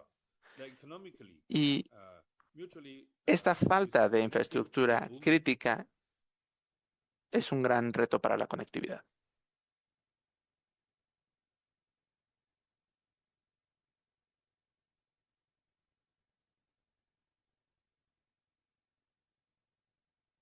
Dr. Wang, we lost you. Hello. Estamos restableciendo la conexión con el Dr. Wang. Un momento. Dr. Wang.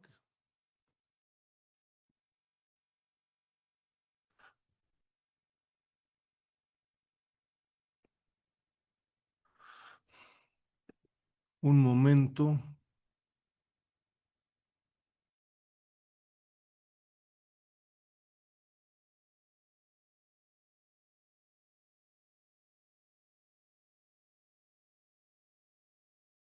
We don't have time, Professor. So hurry up to show this video. Profesor, avancemos para, por favor, resumir el contenido de la sesión de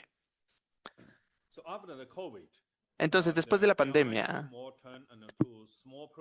vemos que también emergieron muchos, se volcó la mirada de la Franja y la Ruta a pequeños proyectos y también a construir infraestructura de software y nuevas energías, nuevas tecnologías. Y sobre todo, áreas relevantes para la era digital. Por ejemplo, cables submarinos a nivel global. Estamos hablando de que construimos el primer cable submarino 5G para conectar a Chile con Shanghai y con Shenzhen. O ese era el proyecto, pero hemos sido bloqueados hasta ahora por los Estados Unidos. Es algo que todavía no se ha podido concretar. Bien, la siguiente, por favor. Entonces, estamos hablando de cooperación, innovación, inteligencia artificial, innovación muy importante como partes cruciales de la Franja y la Ruta. Y esa es la transformación que ha tenido en tiempos recientes. Como hemos resaltado, más de 150 países han firmado memorándums de entendimiento con China para ser parte de este gran proyecto de la Franja y la Ruta. Uganda. No.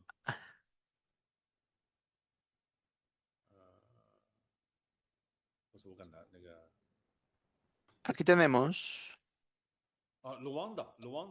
datos de Ruanda, donde tuvimos el trágico genocidio hace ya algunos años.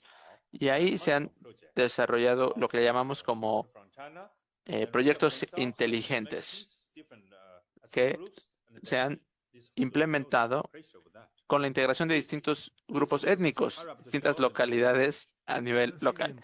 Bien, sí, avancemos a la siguiente, profesor, para poder concluir. Y algunos años atrás, el presidente Xi Jinping, en un foro sobre la Franja y la Ruta, presentó productos clave, incluyendo proyectos de conectividad en la región de Asia y también en varios estados de la región central de Asia. Pero para tener todo el detalle de todos estos proyectos que se han presentado, pueden referirse a los artículos que he publicado. Y en esto van distintas iniciativas que se han presentado: iniciativa de seguridad global, iniciativas para construir de forma conjunta la gobernanza futura a nivel global. Entonces, esto es básicamente el contenido que les quería presentar el día de hoy sobre el camino chino hacia la modernización, y reitero que buscamos compartir nuestra experiencia con todo el mundo para alcanzar un desarrollo conjunto. Entonces, algunos conceptos clave para resumir. Sistema de conectividad a nivel nacional. ¿Sí? Liderazgo fuerte, que en China viene del Partido Comunista, pero en otros países puede venir de otros líderes o de otras formas de liderazgo, como por ejemplo del señor Modi en India, o en otros, cada país conforme a su sistema político. En segundo lugar, por ejemplo, las transferencias del gobierno central a las distintas regiones en cuanto a la organización territorial y sobre todo en cuanto a el sistema de propiedad existente, que en el caso de China es propiedad del gobierno. Toda la tierra, lo que tenemos es un sistema de rentas o de arrendamiento a los ciudadanos.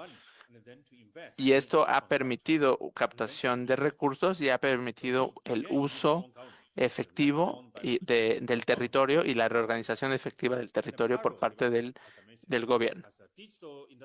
Ese es otro punto importante de nuestro modelo de desarrollo. En China, porque todo el país está unificado y ha estado unificado durante 3.000 años y actualmente está unificado bajo el liderazgo del partido, podemos ayudar a la producción de información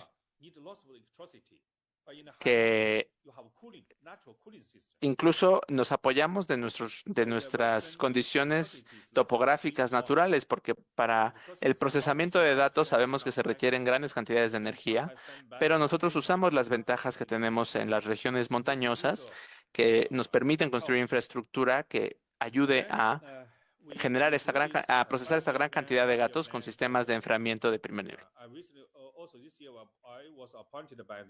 Y también quiero hablar de que fui nombrado como viceconsultor por el gobierno de Tianjin y para brindar asesoramiento para el plan quinquenal. Y podemos ver que estas estrategias son a largo plazo y están integradas a través del sistema de planes quinquenales y es por eso que el espíritu de la franja y la ruta tiene una continuidad a través del tiempo. Y de esta forma podemos alcanzar nuestras metas de forma gradual. Y eso es algunos puntos clave que yo quería presentarles sobre la modernización china, la cual integra la tradición nacional, la cultura tradicional china, aprendiendo del Occidente, pero no replicando a Occidente, no copiando Occidente. Y no solo es un modelo que ha funcionado en China, sino que puede ser compartido con muchos países y que está siendo compartido con muchos países a través de iniciativas como la Franja y la Ruta, llevándonos a alcanzar una modernización para todo el mundo y la construcción de una comunidad de futuro compartido. Así que esto sería mi presentación, doctor, y por favor, ojalá podamos compartir la presentación con la audiencia para que ellos puedan consultar a detalle los aspectos que les sean de mayor interés. Pero a continuación quisiera tener un diálogo, por supuesto, también para aprender de usted. Muchas gracias. Muchas gracias, doctor Wang. Agradecemos muchísimo. You cannot hear me? Yeah, now it's okay. Okay. Ok. I cannot see you. Maybe- Entonces, doctor, ahí teníamos unos problemas de conectividad, pero parece que ya nos estamos escuchando y viendo mutuamente. Muy bien. We have hundreds of questions. Tenemos muchísimas preguntas, doctor, pero vamos a hacerlas en dos rondas, nada más. Y por supuesto, podrá usted responder algunas como lo permita el tiempo.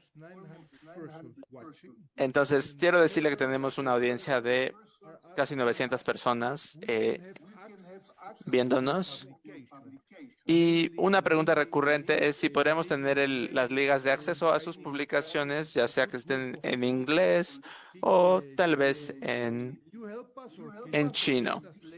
¿Nos podría compartir las ligas de sus publicaciones? Sí, por supuesto, se las puedo compartir por email o tal vez incluso por WeChat, lo cual tal vez sea más fácil. Incluso algunas de mis publicaciones algunos de mis libros y artículos han sido publicados en español, aunque muchos de ellos también están en chino. Claro que sí, doctor, pues CUE tiene mi WeChat, entonces si pudiera enviarme algunas de sus publicaciones a través de WeChat, estaré muy agradecido. Muy bien. A ver si alguien me dice si soy yo o es el doctor Wang. El doctor se trabó. Él se trabó. Bueno, a ver, esperemos un momento. Un momento. Okay, I now turn my Bien. cell phone. Ahora estoy en mi celular. Thank you very much. Muchas Okay, gracias, so doctor. if you can send me, Entonces, sí, si nos puede some of your compartir publications, sus we will publicaciones, put algunas de them sus on the publicaciones, page of our por supuesto que con website. mucho gusto las pondremos en el sitio web oficial de la red.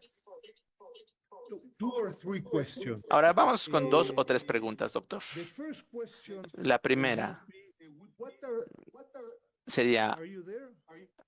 ¿está usted ahí, doctor? Bueno, esa no es la primera We have pregunta, a solo little bit of confirmando. echo because you have two systems working.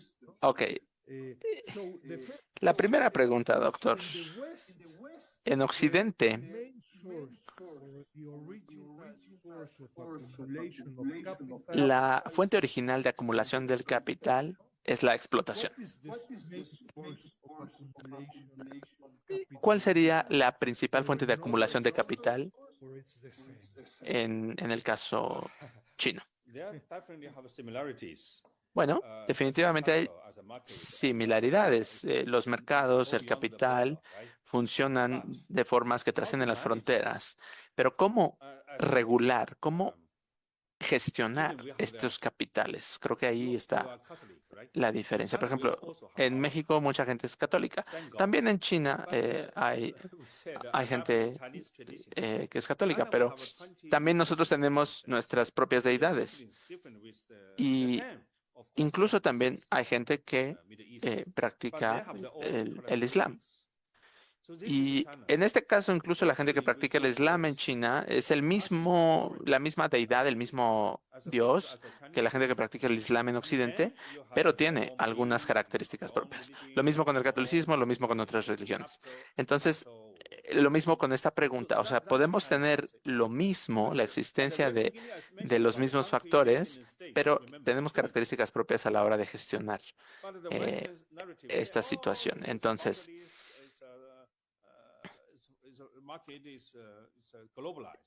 lo que yo decía, el enfoque que tiene el Occidente sobre la necesidad de los mercados globales, la necesidad de la desregulación financiera, creo que no es el mejor enfoque. Nosotros hemos alcanzado lo que hemos alcanzado bajo el liderazgo de nuestro gobierno y con una participación fuerte del Estado en el modelo de desarrollo económico. Bien, doctor. Otra pregunta. En su presentación, usted reiteró, reiteró la importancia del modelo chino y como alternativa.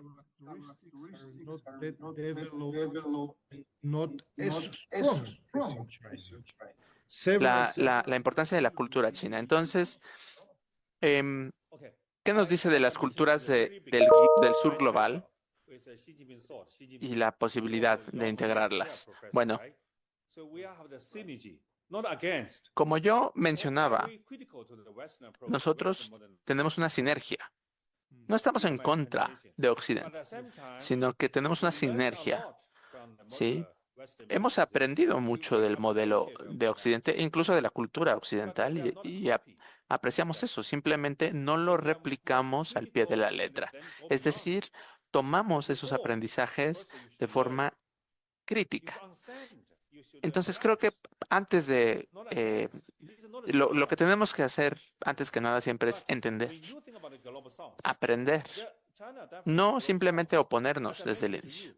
Entender, aprender y luego tomar lo que nos sirva, ¿no? Entonces, por ejemplo, en el caso del sur global, ¿cuál sería el aprendizaje o cuál sería la enseñanza que quiere dar Occidente al sur global? Que el mercado tiene que estar por arriba de todo. Pero en el caso del sur global, hay muchos países que no tienen las condiciones todavía para tener un mercado que pueda prosperar y que pueda sobrevivir. Es como poner un bebé en el río, se va a ahogar, ¿verdad? Entonces tenemos que asegurarnos que primero tenga las condiciones para sobrevivir por sí mismo. Y esas condiciones las hemos creado a través de un liderazgo fuerte. Entonces, eso fue lo que hicimos. No estamos en contra del mercado, sino que construimos las condiciones para tener un mercado que pueda operar. Y yo creo que este tipo de visión está mucho mejor compaginada con el sur global. No podemos replicar directamente las soluciones de Occidente en el sur global porque van a fallar, sino que primero tenemos que tomar ciertos aprendizajes y luego adaptarlos a las condiciones nacionales de cada país. Ahora el Occidente también tiene cosas que aprender de China, como política industrial, como distintos aspectos. Incluso Biden, yo creo que ha aprendido cosas de China, incluso la Unión Europea. Y China también tiene cosas que aprender de México, de América Latina, y de la misma forma, yo creo que América Latina tendrá cosas que aprender de China. Por ejemplo, tenemos el sistema de hukou para el control, la organización de la vivienda, por ejemplo, ¿no? Yo creo que ese sistema no existe, ¿no? Entonces, tendrán ustedes otro sistema y seguramente tendrán sus casos de éxito, pero también sus casos que tengan sus áreas de oportunidad. Entonces, pueden tomar de referencia ciertas partes del modelo chino para aplicar aprendizajes.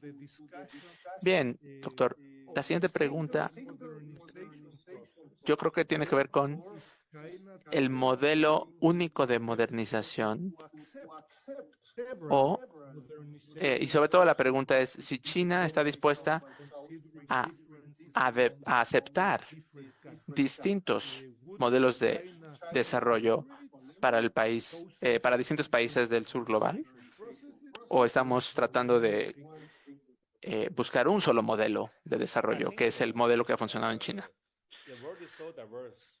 Yo creo, doctor, que el mundo es tan diverso, tantas culturas distintas en los distintos continentes, que cada quien tiene que tener su propio enfoque. Sin embargo, sí hay también algunos puntos en común y entendimientos compartidos de la modernización como indicadores que son reconocidos a nivel global. Por ejemplo, en China tenemos un gran número de provincias, 34 provincias, 5 regiones autónomas. Entonces, primero lo que tenemos que tener es un Estado de Derecho que funcione a nivel nacional. Sí, y eso lo tenemos. Tenemos un marco jurídico, pero al mismo tiempo tenemos particularidades según la región. Entonces ahí tenemos unidad con diversidad. Como lo mencionaba, vemos la bandera china, tenemos las 5 estrellas. Son 4 estrellas representando 4 grupos sociales que están alrededor de la estrella grande, que es el liderazgo del partido. Entonces, no hay oposición, no hay contradicción. Están funcionando de forma conjunta. Unidad con diversidad. Muchas gracias, doctor. Una pregunta más, y no queremos quitarle demasiado tiempo, pero doctor Wang, podemos entender que la franja, la franja y la ruta es el modelo primordial, es el entendimiento o el enfoque que tiene China en cuanto a su modelo dirigido al sur global. Bueno, el sur global es es un término occidental, pero lo hemos aceptado. Y yo creo que lo importante es enfocarnos en la gente. 85% de la gente a nivel mundial vive en el sur global. Solamente el 15% de la población está en el norte global, pero el norte global tiene mucho más poder que el sur global. Esta es una relación injusta. Es una disparidad de poder. Y en nuestro caso, nuestro enfoque está orientado a la gente. Así que por supuesto que hemos invertido mucho en el sur global porque ahí es donde está la gente. Y pensamos que este es el futuro. En China tenemos 1.400 millones de personas. Pero la edad promedio de la población económicamente activa, 37 años. Países como India tienen una edad promedio mucho menor, incluso 10 años antes. África e India sobre todo. Entonces, ¿qué significa? Que estamos, en el futuro vamos a enfrentar una transferencia generacional. Tenemos que compartir tecnología, recursos, conocimiento, porque si no, China se va a ir haciendo cada vez más vieja en términos demográficos.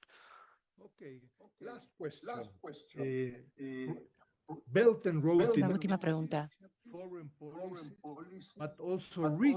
La iniciativa es una política diplomática, pero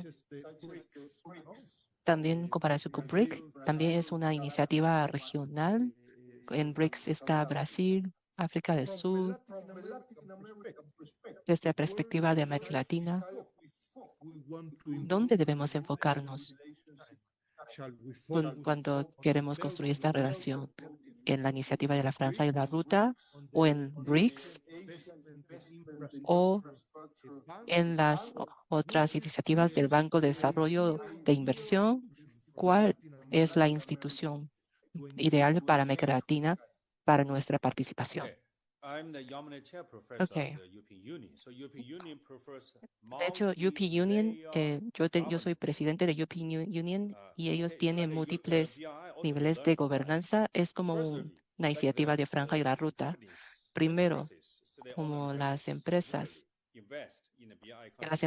pueden invertir en los países de la Franja y la Ruta, Primero, pues deben seguir las reglas de China. Y segundo, deben obedecer las leyes de los países de destino de inversión, porque están invirtiendo ahí. Y ellos pueden tener leyes muy diferentes. Por ejemplo, en algunos países del océano, del océano, que tenía historia de colonialización, y otros países tienen otros estándares, también tienen que ver con la historia.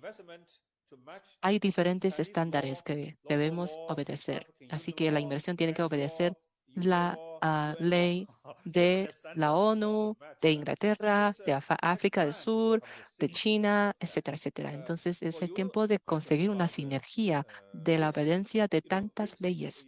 En cuanto a BRICS, pues BRICS abarca diferentes continentes.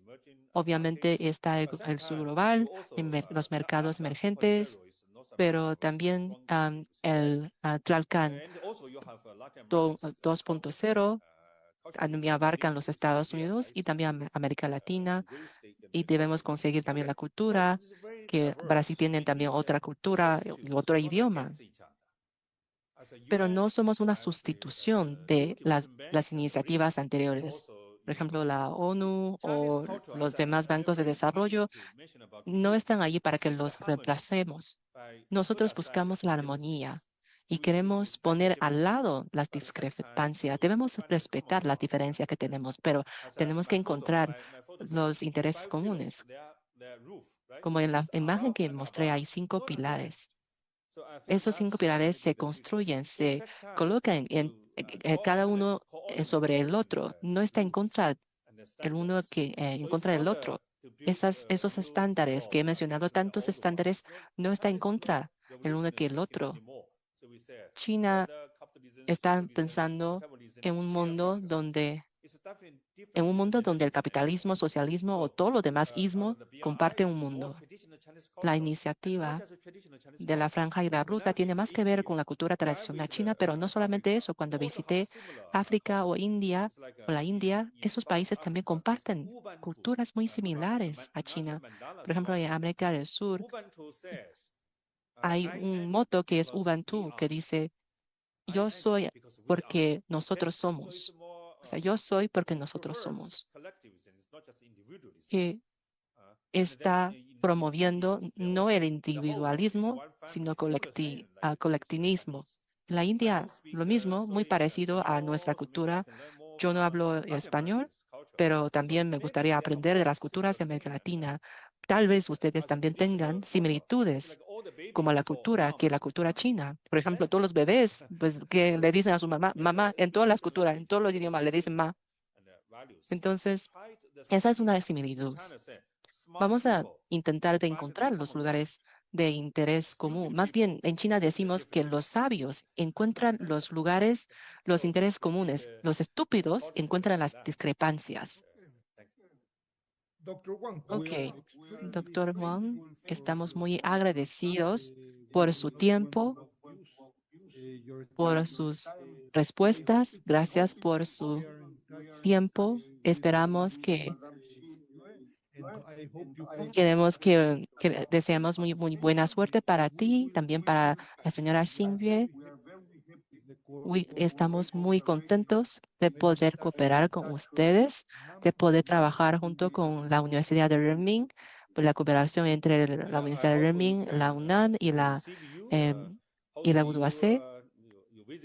Yo también espero poder recibirle a usted en nuestra universidad en Beijing o a sus colegas. También me gustaría visitar México algún día para hablar con ustedes en persona, para aprender más de ustedes, pues que como alguien de Asia me gusta mucho viajar. Hasta próxima vez, ¿no? Muchísimas gracias, pues estamos aquí en espera de usted. Muchas gracias. Muchas gracias y tengan un buen día. Muchísimas gracias. Gracias. Bye.